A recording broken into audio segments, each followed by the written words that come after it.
Who taught you to hate the color of your skin?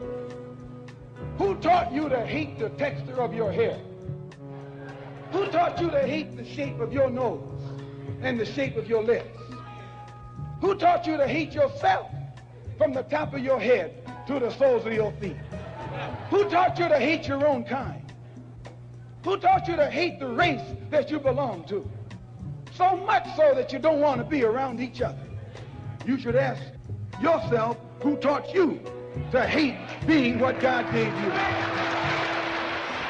think it's time for our people to be counted valuable. Like they're killing our kids and then they're walking away consistently.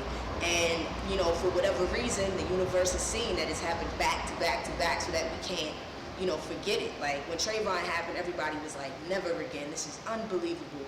And then a year passed and, you know, people didn't forget about it, but people weren't as angry anymore.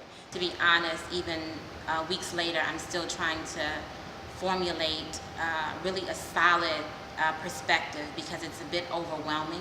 For me, Ferguson was really a wake-up call, I really think, for Black America. Ferguson and the events there, I think it's incredibly disturbing. It's sad to say that I wasn't particularly surprised by what occurred or at what the reaction from the media has been in a lot of ways.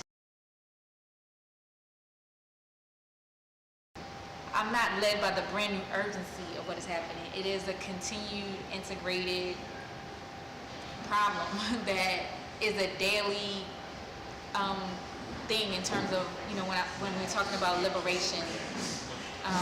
So the art is about liberation, the works, the entrepreneurship is about liberation, the lifestyle is about liberation. So I feel like the things that we're doing have the opportunity to be proactively moving our communities in a direction that they need to be in. Conversation still needs to be had with policymakers sitting at the table to affect systemic change.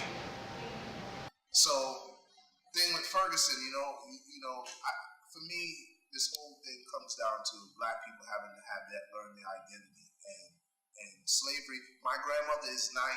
When she was in her 20s, she knew people who were born in slavery. I feel like as a musician or as an artist, you know, I think it's important to do whatever we can to try to, I guess, sort of shine a light on these occurrences when they do happen. That question has a lot of different answers, I think, for different people. And I think that the issue is not the outcome, but people are sometimes reluctant to go through the process of what needs to be done for certain outcomes to take place. And a lot of people are very short-sighted in terms of what the end game is. A lot of times the end game is ego-driven. So if you're doing something, you want to see the end of it. You want to see what you've done. But if you're a community and we work as a human unit, the benefit is probably something we'll never see.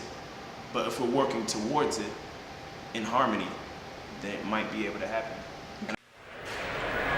Excuse me, miss. Can I talk to you?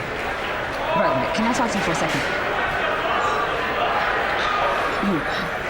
You have a minute, please.